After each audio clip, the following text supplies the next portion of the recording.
Hello, I'm Lyn Jarvis, contributing editor for Across the Fence, and today a tour of Portugal. Did you know that Portugal is the world's #1 producer of cork? We'll see how they make all kinds of things out of cork, and of course corks for wine bottles. And that means we'll have to visit one of those wineries here in Portugal to taste some of that delicious wine. A lot to see and do, so let's put on our walking shoes and get started. Once the trees are about 25 years old, the cork can be removed from the base of the tree to its branches. This is done with sharp axes by men known as extractors. It will not be stripped for another 9 years, and to be sure of that, the last digit of the year harvested is painted on the now nude trunk. The cork bark, called planks, are stacked and left to dry. When ready, forklifts take it to the factory for transformation into goods that are shipped around the world. There are 5.3 million acres of cork oaks in Portugal, producing about half the cork harvested in the world, some 310,000 tons annually. The country has some 500 cork factories that employ more than 25,000 workers equipped with modern technology, but still requiring a lot of hand labor. Cork has a structure that can be compared to that of a honeycomb, as cork cells work like small sound and heat insulators that absorb pressure and shocks. To date, no other material has been found which combines these remarkable characteristics, making it an excellent fireproof insulator often used in spacecraft heat shields. This renewable and natural resource for us is more common in bulletin boards, fishing rod handles, and novelty items like purses and hats, and these comfortable-looking shoes and boots. I'm sorry now that I didn't buy a pair while I was there. Finally, being impermeable to liquids and gases, the popping of the cork has become a tradition throughout the world that is synonymous with our most happy memories. Cork trees grow best in the Algarve region of Portugal, set back from the shores of the Atlantic Ocean with plenty of rain, dry humid summers, and mild winters. Here, at the Cape of St. Vincent, we are at the most southwesternly point in Europe, and during the Middle Ages, it was thought to be the end of the world. The cliffs rise nearly vertically from the sea to a height of some 200 feet, with lovely spring flowers blooming, like the cliff rose, honeywort, pimpernel, snapdragons, and wild orchids. The Cape is a landmark for ships traveling to and from the Mediterranean, and hundreds of them round this point every day. This lighthouse, guarding one of the world's busiest shipping lanes, is one of the most powerful in Europe, and with its two 1,000-watt lamps, it can be seen as far as 37 miles away. As you have seen, Portugal is not only a beautiful country, but very historic as well.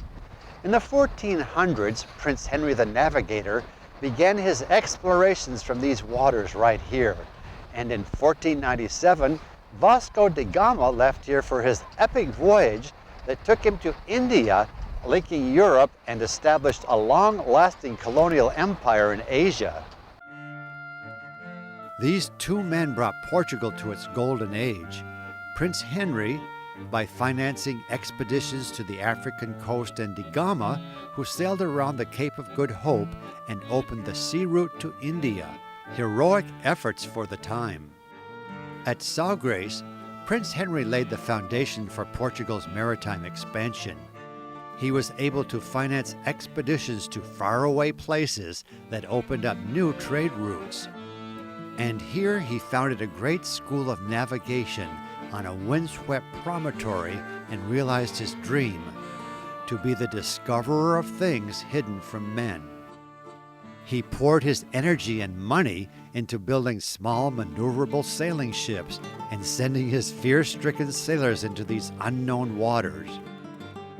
Little remains of the school, but still visible is this giant pebble wind compass, the Rosa de Vento, that may have been used by Prince Henry to help plot these dangerous voyages. In a nearby town, we stopped to see his statue erected in 1940 by people from New England of Portuguese descent as a tribute for his explorations and scientific accomplishments that opened the gateway to the Atlantic Ocean and the eventual exploration of the American continents. But in Lisbon, on the banks of the Tagus River, is this enormous statue dedicated to Prince Henry in 1960 to celebrate the 500th anniversary of his death. Prince Henry holds a replica of the ship that he designed that withstood many a dangerous voyage to places unknown before. Behind him are other important figures that played a prominent role in the Portuguese Age of Discovery during the 15th and 16th centuries. Following close behind was Vasco da Gama, the first European to reach India by sea, thus linking Europe and Asia by ocean navigation. Reaching these legendary Indian spice routes unopposed led to a commercial monopoly for several decades. This voyage took him 2 years with some 300 days at sea, traveling some 24,000 miles.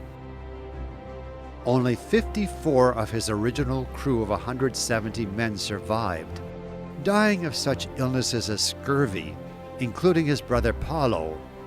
And with conditions like this, I'm surprised any of them came home alive. To this day, Vasco da Gama remains a leading figure in the history of exploration, and his voyages to India are widely considered a milestone in world history as they represent the beginnings of the first wave of global multiculturalism in a new era of exploration. On his third voyage to India, on Christmas Eve 1524, he died of malaria and was buried at the St. Francis Church in Fort Kochi, India, in a casket decorated with gold and jewels. 7 years later, his body was brought to this monastery in Portugal's capital city, Lisbon, and rests in this ornate stone tomb carved by the noted 19th century sculptor Costa Mota. The monastery is a fitting place for da Gama's remains, as it was financed largely by pepper money, a tax levied on spices, precious stones, and gold, all the result of this historic expansion of trade routes for Portugal.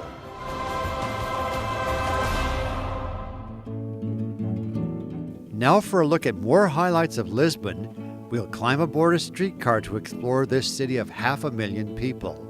This is City Hall, one of the most elegant buildings in Lisbon, and from the balcony the Portuguese Republic was proclaimed back in 1910. At the top of the column is a sphere, similar to the one on the Portuguese flag, representing heraldry and peace. This is Parliament Square, the site of the royal palace for 400 years and has now been converted into government administrative offices. In front is the statue of King Jose I, and during his reign in 1755, the Great Earthquake occurred, killing some 30,000 people. He survived and did much to help with recovery efforts. He faces the Tagus River, and since the Age of Discovery, when at the forefront of world trade, Lisbon has been an important port with the Atlantic Ocean just a few miles away. On this spring day, what a nice place to relax and watch boats pass under the bridge of April 25th, named in honor of the 1947 withdrawal of Portuguese troops from its African-held colonies. Later in the day, storm clouds rolled in, and with the white buildings and terracotta roofs, what a beautiful view of Lisbon and the Tagus River.